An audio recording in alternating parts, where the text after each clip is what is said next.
नमस्कार दोस्तों, मैं सत्यम विश्वकर्मा आप सभी का एक बार फिर से हार्दिक स्वागत करता हूं UP exam point YouTube channel पर। आशा करूँगा कि आप सभी लोग स्वस्थ होंगे और अपनी पढ़ाई में पूरी शिद्दत के साथ लगे होंगे। दोस्तों, हमने जो हमारा पिछला लेक्चर था उसमें हमने सिंपल प्रेजेंट टेंस को स्टार्ट किया और हमने अफर्मेटिव सेंटेंस को सीखा। ठीक है, तो सिंपल प्रेजेंट टेंस क्या होते हैं? जिन वाक्यों के अंत में है, हूँ, हो ऐसे शब्द आते हैं और उसमें कोई क्रिया नहीं होती ना।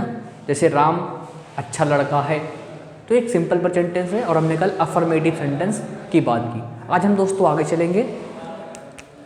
ठीक दोस्तों, तो आज हम डिस्कस करेंगे इसके निगेटिव सेंटेंस।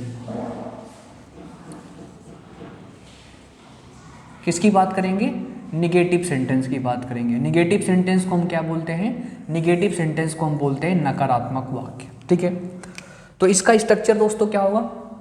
सब्जेक्ट आप लिखोगे, सब्जेक्ट जिसको हम कर्ता बोलते हैं, सब्जेक्ट लिखोगे और इसी सब्जेक्ट के अनुसार आप इज या एम या आर का यूज करोगे। हमने बात की थी, अगर सिंगुलर सब्जेक्ट है तो आई लगाओ, इज लगाओगे, और अगर सब्जेक्ट आई है तो एम लगाओगे, और अगर सब्जेक्ट प्लूरल है तो क्या लगाओगे? आर लगाओगे। चूंकि नेगेटिव बनाना है तो नॉट का यूज करेंगे और इसके बाद जो भी हमें यूज करना है उसे हम यूज करेंगे। समझ गए दोस्तों? तो ये स्ट्रक्चर होगा। अब जैसे कुछ उदाहरण देखेंगे और समझने का प्रयास करेंगे। ठीक दोस्तों, तो एग्जाम्पल देखिएगा दोस्तों। एग्जाम्पल जैसे दोस्तों मैंने लिखा कि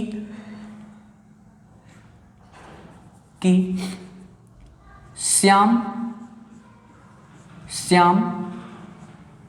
चतुर नहीं है। श्याम चतुर नहीं है।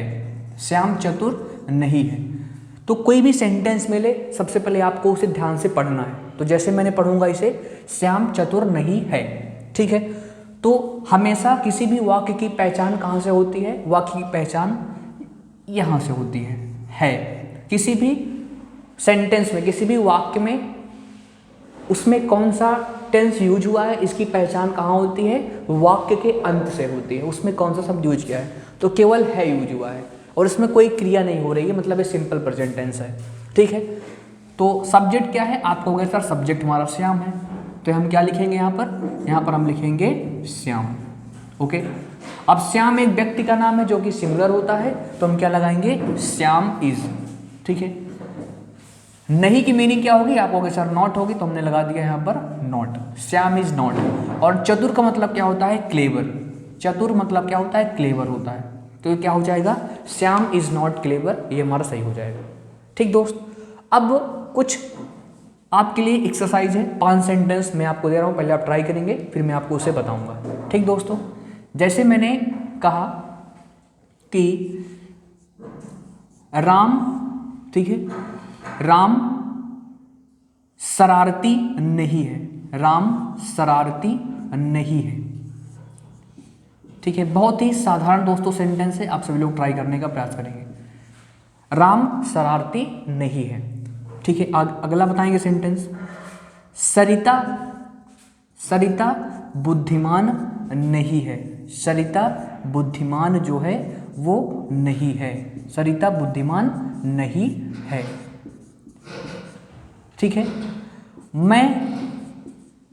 है, मैं डॉक्टर नहीं हूं। मैं डॉक्टर नहीं हूं। मैं डॉक्टर नहीं हूं। इसे ट्राई करेंगे। ठीक है, यह मेरी पुस्तक नहीं है। यह मेरी पुस्तक नहीं है। यह मेरी पुस्तक नहीं है। यह मेरी पुस्तक नहीं है। फिर मैंने लिखा कि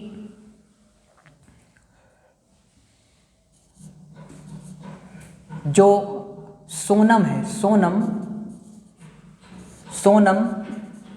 सुंदर नहीं है। सोनम जो है वो सुंदर नहीं है। चलिए, तो सबसे पहले 5 सेंटेंस है, हम इन 5 सेंटेंस को डिस्कस करते हैं। तो क्या हो जाएगा? श्याम जो है शरारती नहीं है। राम है ना, तो क्या हो जाएगा? सब्जेक्ट है राम। राम सिंगुलर है, इस अकॉर्डिंग क्या लगाओगे? इज लगाओगे। राम इज नॉट, नॉट का यूज करोगे। और शरारती मतलब क्या होता है? नॉटी होता है। नॉटी। नॉटी मतलब क्या होता है, शरारती होता है, ठीक है। तो राम इज नॉट, राम शरारती नहीं है, राम इज नॉट नॉटी हो जाएगा, ठीक है। सरिता बुद्धिमान नहीं है, तो सरिता क्या है, सरिता हमारा एक नाम है। आप कहोगे जी सर, सरिता किसी कोई भी नाम क्या होता है, एक वचन होता है, तो सरिता इज नॉट, बुद्धिमान का क्या मतलब होता है, बुद्धिमान मतलब होता है वाइज, WISE, वाइज का मतलब क्या होता है, बुद्धिमान, तो सरिता इज नॉट वाइज, ठीक है। मैं डॉक्टर नहीं हूं, तो मैं के लिए क्या लगाओगे सर, आई लगाओगे, और आई के साथ क्या लगाओगे, एम लगाओगे। I am not a doctor, I am not a doctor, मैं एक डॉक्टर नहीं हूं, ठीक दोस्तों। यह पुस्तक, यह मेरी पुस्तक नहीं है, तो यह के लिए क्या लगाओगे, आप कहोगे सर दिस लगाएंगे। दिस सिंगुलर होता है तो उसके साथ क्या लगाओगे, इज लगाओगे, दिस इज, ठीक है। फिर क्या लगाओगे, नॉट लगाओगे, और मेरी पुस्तक मतलब my book, okay, this is not my book हो जाएगा, क्या हो जाएगा, this is not my book हो जाएगा। सोनम सुंदर नहीं है, तो सोनम लिखोगे, क्या लिखोगे, सोनम लिखोगे, सोनम के साथ इज का यूज करोगे, देन नॉट का यूज करोगे, और फिर किसका प्रयोग करोगे, सुंदर मतलब क्या होता है, ब्यूटीफुल, तो सोनम इज नॉट ब्यूटीफुल हो जाएगा, सोनम इज नॉट ब्यूटीफुल हो जाएगा, ठीक दोस्तों।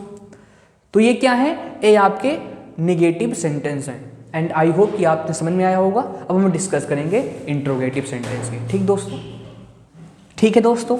तो अब हम बात करेंगे इंट्रोगेटिव सेंटेंस की, ठीक है।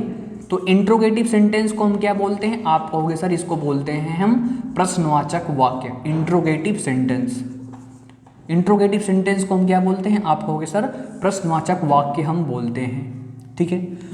अब दोस्तों जैसा कि आपको पता है कि प्रश्नवाचक वाक्य दो होते हैं, मैंने आपको बताया था, एक होते हैं यस नो टाइप और एक होते हैं WH टाइप। तो दो प्रकार के स्ट्रक्चर हमें इसमें पढ़ने हैं, कितने प्रकार के, दो प्रकार के स्ट्रक्चर, तो ध्यान से समझिएगा। तो मैं यहाँ पर बताऊंगा आपको पहले टाइप का स्ट्रक्चर, जो क्या होगा, जो होगा यस नो टाइप क्वेश्चन, जो क्या होगा, यस नो टाइप क्वेश्चंस, ठीक है। यस नो टाइप क्वेश्चंस होते हैं ना, जिनका जवाब आप किस में देते हो, जिनका जवाब आप यस या नो में देते हो, ठीक है, किस में देते हो, यस या नो में देते हो। इनकी संरचना क्या होगी, इनकी संरचना होगी कि सबसे पहले आप क्या यूज करोगे, सबसे पहले आप यूज करोगे इज, एम और आर यूज करोगे, देन सब्जेक्ट यूज करोगे, देन क्या यूज करोगे, सब्जेक्ट यूज करोगे, और उसके बाद जो भी यूज करना है, जो भी सेंटेंस में दिया गया है उसे यूज करोगे, ठीक दोस्तों, ये होगा, ठीक है। और दूसरा स्ट्रक्चर क्या होगा, दूसरा जिसको हम बोलते हैं WH टाइप क्वेश्चंस, जिसको हम क्या बोलते हैं, ऐसे प्रश्न जिसमें क्या होगा, जिसमें क्वेश्चन शब्द होंगे, जैसे क्यों, कहाँ, कब, कौन, ऐसे। तो इनका स्ट्रक्चर क्या होगा, इनका स्ट्रक्चर क्या होगा, इनका स्ट्रक्चर इस प्रकार से होगा, इनकी संरचना क्या होगी कि आपको क्वेश्चन वर्ड यूज करना होगा, यानी जो प्रश्नवाचक शब्द है उसे यूज करना होगा। क्वेश्चन वर्ड मतलब क्या होता है, जो आपका प्रश्नवाचक शब्द है उसे यूज करना होगा, जो आपका प्रश्नवाचक शब्द है आप उसे यूज करेंगे, और उसके बाद इज, एम और आर का यूज करेंगे, ठीक है, और देन उसके बाद आप सब्जेक्ट का यूज करेंगे, देन उसके बाद सब्जेक्ट का यूज करेंगे, और अगर आगे कोई चीज़ है तो उसे एक्सप्लेन करेंगे, अगर आगे कोई चीज़ है तो उसे एक्सप्लेन करेंगे, ठीक दोस्तों। तो सबसे पहले हम बताएंगे कि इसका एग्जाम्पल, इसका एग्जाम्पल, ठीक है। तो सबसे पहले देखते हैं इसका एग्जाम्पल क्या होगा, ठीक है। जैसे मैंने एग्जाम्पल लिया कि क्या तुम दिल्ली में हो, क्या तुम दिल्ली में हो, ठीक है, क्या तुम दिल्ली में हो। चलिए इसे देखेंगे, क्या तुम दिल्ली में हो। तो आप ध्यान से देखोगे, जो आपके यस नो टाइप क्वेश्चंस होते हैं ना, इनकी स्टार्टिंग हमेशा किससे होती है, हिंदी वाले सेंटेंस, इनकी शुरुआत हमेशा क्या से होती है, क्या तुम राम हो, क्या तुम श्याम हो, क्या तुम बीमार हो, क्या तुम इंटेलिजेंट हो। तो इनकी शुरुआत किससे होती है, क्या से होती है हिंदी में, ठीक है। और इंग्लिश में शुरुआत किससे होती है, इंग्लिश में शुरुआत किससे होती है, हेल्पिंग वर्ब से होती है, जो हमारी हेल्पिंग वर्ब होती है उससे होती है। तो क्या तुम दिल्ली में हो, समझ गए दोस्त। तो इसके लिए स्टार्टिंग किससे करेंगे, इससे करेंगे या एम से करेंगे या आर से करेंगे। अब इज लगाएंगे कि एम लगाएंगे कि आर लगाएंगे, ये कौन बताएगा? ये सब्जेक्ट बताएगा ना, क्योंकि सब्जेक्ट के अकॉर्डिंग इज आता है, सब्जेक्ट के अनुसार ही एम आता है और सब्जेक्ट के अनुसार ही क्या आता है? आर आता है। तो यहाँ पर सब्जेक्ट क्या है? तुम है, यू है ना। अब आप कहोगे सर यू के साथ हम, यू चूंकि क्या होता है? यू होता है प्लूरल, बहुवचन होता है, तो उसके साथ हम क्या लगाएंगे? उसके साथ हम आर का यूज करेंगे। तो आप कहोगे सर हमने आर लगा दिया सर, आर। फिर क्या यूज करेंगे? सब्जेक्ट यूज करेंगे। सब्जेक्ट क्या है? यू, आर यू, ठीक है। दिल्ली में, आर यू इन दिल्ली में मतलब क्या होता है? इन होता है ना, तो आर यू इन दिल्ली, ये सही हो जाएगा। आर यू इन दिल्ली, क्या तुम दिल्ली में हो? क्या तुम दिल्ली में हो? ये हो जाएगा, ठीक है। अब कुछ प्रश्न आपके लिए है, आप उसे ट्राई करेंगे। जैसे मैंने बोला क्या, ठीक है, क्या कविता बीमार है? क्या कविता बीमार है? क्या कविता बीमार है? इसे आप ट्राई करेंगे। क्या कविता बीमार है? ठीक है, आगे देखेंगे।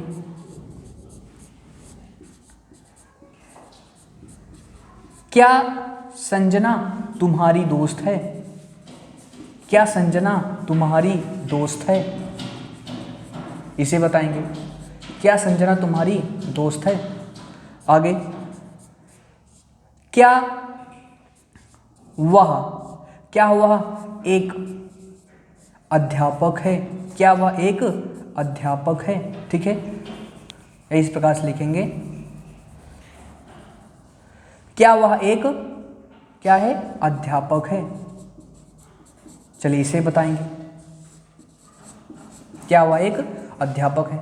ठीक है, 3 सेंटेंस, 3 एग्जाम्पल आपके लिए, आप लोग ट्राई करेंगे क्या होगा। तो क्या कविता बीमार है? ठीक है, तो इज एम आर क्या लगाएंगे? क्योंकि सब्जेक्ट बताएगा। सब्जेक्ट कौन है? कविता, ठीक है ना। सब्जेक्ट को कैसे पहचानते हैं? 2 तरीके हैं। सब्जेक्ट को पहचानने के 2 तरीके होते हैं। पहला तरीका होता है सेंटेंस में जिसके बारे में बात की जाए वो सब्जेक्ट होता है, और दूसरा तरीका होता है सेंटेंस से आप क्वेश्चन पूछो, कौन पूछो या क्या पूछो, तो उसका जो उत्तर मिलेगा वो क्या होता है? सब्जेक्ट होता है।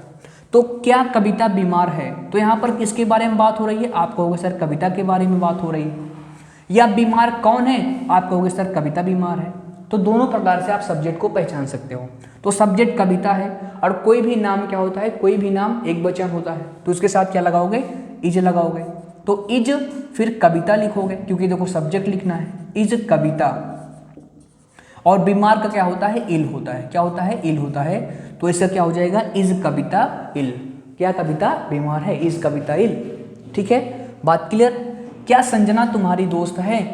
ठीक है, तो संजना सिंगुलर है, नाम है, तो क्या लगाओगे? Is. Is Sanjana, is Sanjana तुम्हारी दोस्त, इज संजना योर फ्रेंड। तुम्हारी मतलब क्या होता है? योर होता है ना, तुम्हारी। Is Sanjana your friend. क्या संजना तुम्हारी दोस्त है? इज संजना योर फ्रेंड होगा। वह, क्या वह एक अध्यापक है? क्या वह एक अध्यापक है? अब यहाँ पर सब्जेक्ट क्या है? वह है। वह मतलब ही, तो इसके साथ क्या लगाओगे? इज लगाओगे। Is he a teacher, is he a teacher. क्या वह एक अध्यापक है? ये हमारा सेंटेंस सही हो जाएगा। बात clear? Is he a teacher. तो ये हमारे क्या हो गए? ये हमारे यस नो टाइप क्वेश्चंस हो गए। एंड आशा करूँ होगा कि आपने इसे समझने का प्रयास किया होगा। ठीक दोस्त, आगे चलते हैं। अब बात करेंगे हम WH टाइप सेंटेंसेस की।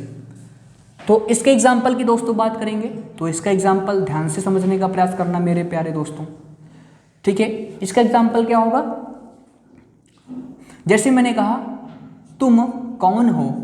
तुम कौन हो? तुम कौन हो? ठीक है, पहले समझते हैं इसको कैसे लिखेंगे हम। तुम कौन हो? तो अब दोस्तों ध्यान से समझो, इसमें प्रश्नवाचक शब्द कौन लगा है? कौन।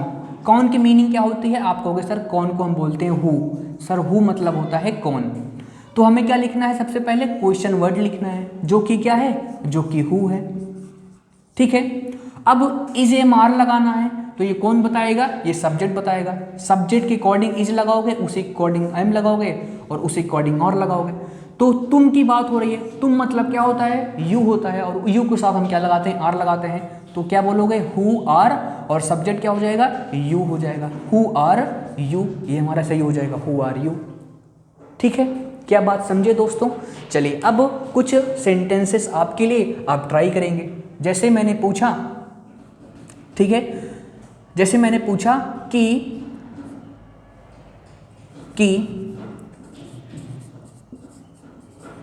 सत्यम कहाँ है, ठीक है, सत्यम कहाँ है। आप कहोगे सर आप तो पढ़ा रहे हो, ठीक है, फिर भी करो। सत्यम कहाँ है, एक सेंटेंस ही आपके लिए बताना, ठीक है, ओके। चलिए पहले इसे करेंगे कि सत्यम कहाँ है, तो इसके लिए आप कौन सा क्या बताएंगे? तो आप कहोगे सर बहुत आसान है, सत्यम कहाँ है, तो सबसे पहले सर मुझे क्या लिखना है, सबसे मुझे प्रश्नवाचक शब्द लिखना है जो कि कहाँ है, कहाँ। कहाँ का मतलब दोस्तों कहाँ होता है, कहाँ का मतलब होता है वेयर। वेयर मतलब क्या होता है, वेयर मतलब होता है कहाँ। इसे आप लोग याद कर लो, वेयर का क्या मतलब होता है, वेयर का मतलब होता है कहाँ, ठीक है। व्हेन का क्या मतलब होता है, व्हेन का मतलब होता है कब। व्हेन का क्या मतलब होता है, कब होता है, ठीक है दोस्तों। वाई का मतलब क्या होता है, आप कहोगे सर वाई का मतलब होता है क्यों, ठीक है, वाई का मतलब क्या होता है, क्यों। व्हाट का मतलब होता है क्या, ओके, व्हाट का मतलब होता है क्या, ठीक है दोस्तों। हाउ का मतलब क्या होता है, हाउ का मतलब होता है कैसे। हाउ का मतलब क्या होता है, हाउ का मतलब होता है कैसे। आप सभी को पता ही होगा ना, हाउ का मतलब क्या होता है, कैसे होता है। तो सत्यम कहाँ है, तो सबसे पहले मुझे क्या लिखना है, मुझे लिखना है सबसे पहले प्रश्नवाचक शब्द जो कि क्या है, कहाँ है। तो कहाँ के लिए हम क्या लिखेंगे, कहाँ के लिए हम लगाएंगे वेयर। अब इज एम आर लगाना है, तो किसके अकॉर्डिंग लगाओगे, किसके अनुसार लगाओगे, सब्जेक्ट के अनुसार लगाओगे। सब्जेक्ट कौन है, आप कहोगे सर सत्यम सब्जेक्ट है, और सत्यम नाम है सर सिंगुलर होगा, तो उसके अकॉर्डिंग क्या लगाओगे, वेयर इज, और सत्यम लिख दोगे, सब्जेक्ट लिख दोगे, where is Satyam, where is Satyam हो जाएगा, ठीक दोस्तों। और एक सेंटेंस दोस्तों आप लोग और बताएंगे, जैसे मैंने कहा कि दो सेंटेंस आप अच्छे से यूज करते हो, तुम कैसे हो, ठीक है, तुम कैसे हो। हम बहुत बार पूछते हैं सबसे कि तुम कैसे हो, तुम कैसे हो, ठीक है, आप कैसे हैं कमेंट बॉक्स में जरूर बताएंगे। तुम कैसे हो, तो अगर ध्यान से देखो जाए तो कैसे की बात हो रही है, कैसे मतलब क्या होता है, कैसे का इंग्लिश मीनिंग क्या होती है, हाउ होती है, तो क्या लगाओगे सर, हाउ लगाओगे। और फिर हमें क्या लगाना है, इजेमार लगाना है, किसके अनुसार लगाओगे, सब्जेक्ट के अनुसार लगाओगे। सब्जेक्ट कौन है, यू है, और यू के साथ क्या लगाते हो, यू के साथ आप आर लगाते हो, तो हाउ आर, और फिर क्या लिख दोगे, सब्जेक्ट लिख दोगे, हाउ आर यू, क्या हो जाएगा, हाउ आर यू हो जाएगा माय डियर फ्रेंड्स, ठीक है। क्या बात यहाँ तक क्लियर हुई आप सभी को, ठीक है। तो आशा करूँगा कि यहाँ तक आपको चीज़ें पसंद आई होंगी, ठीक दोस्तों, ठीक दोस्तों। तो यहाँ से हमारा सिंपल प्रेजेंट टेंस पूरी तरह से समाप्त होता है। तो दोस्तों सबसे पहले मैं आपको कुछ होमवर्क दे रहा हूँ, 5 सेंटेंस मैं आपको दे रहा हूँ, आपको उसकी ट्रांसलेशन कमेंट बॉक्स में बतानी है, ठीक दोस्तों। और बाकी अगली क्लास से हम स्टार्ट करेंगे प्रेजेंट इंडेफिनिट टेंस, ठीक दोस्तों। तो हमने सिंपल प्रेजेंट टेंस समाप्त कर दिया, ठीक दोस्तों। तो अगली क्लास से हम क्या सीखेंगे, सिंपल प्रेजेंट टेंस सीखेंगे, ठीक दोस्तों। और ये आपके लिए होमवर्क है, ठीक है, ये आपके लिए क्या है, होमवर्क है। 5 सेंटेंस मैं आपको दे रहा हूँ, अगर आपको आए तो इसे जरूर कीजिएगा और कमेंट बॉक्स में जरूर बताने का प्रयास करना, ठीक दोस्तों।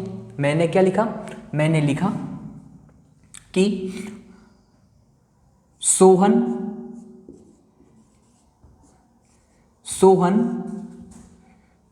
उदास है, सोहन उदास है, सोहन उदास है, ठीक दोस्तों।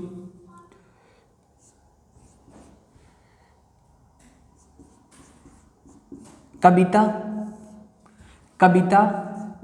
यहाँ नहीं है, कविता यहाँ नहीं है, कविता यहाँ नहीं है। क्या वह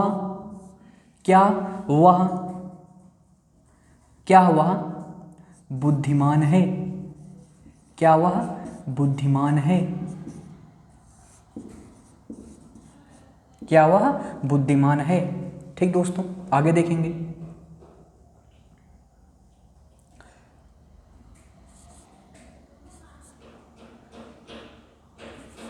आगे देखेंगे, रोहन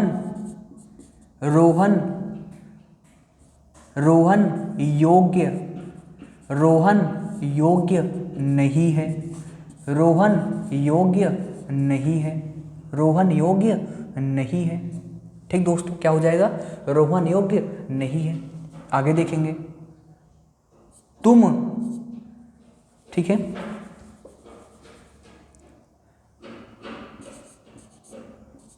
सत्येंद्र, सत्येंद्र कहाँ है, सत्येंद्र कहाँ है। ठीक दोस्तों, ओके, सत्येंद्र कहाँ है। ये दोस्तों 5 सेंटेंस आपके हैं। ठीक दोस्तों, आपको इसका जो ट्रांसलेशन है वो कमेंट बॉक्स में जरूर बताना है। ठीक दोस्तों, और यहाँ से आपका सिंपल प्रेजेंट टेंस एंड होता है, समाप्त होता है। ठीक दोस्तों, और अगली क्लास से हम स्टार्ट करेंगे अपना अगला टेंस जिसका नाम है प्रेजेंट इंडेफिनिट टेंस। क्या स्टार्ट करेंगे? प्रेजेंट इंडेफिनिट टेंस दोस्तों सीखेंगे। प्रेजेंट इंडेफिनिट टेंस दोस्तों सीखेंगे, प्रेजेंट इंडेफिनिट टेंस दोस्तों सीखेंगे। ठीक दोस्तों, तो आशा करूँगा कि यहाँ तक आपको क्लास पसंद आई हो। ठीक दोस्तों, तो वीडियो को एंड करने से पहले दोस्तों आई होप कि आपने प्रॉपर चीज़ को समझा होगा। वीडियो कैसी लगी कमेंट बॉक्स में जरूर बताएं। ठीक दोस्तों, मिलेंगे नेक्स्ट वीडियो में, तब तक आप सभी को मेरा प्यार भरा नमस्कार। Thank you very much.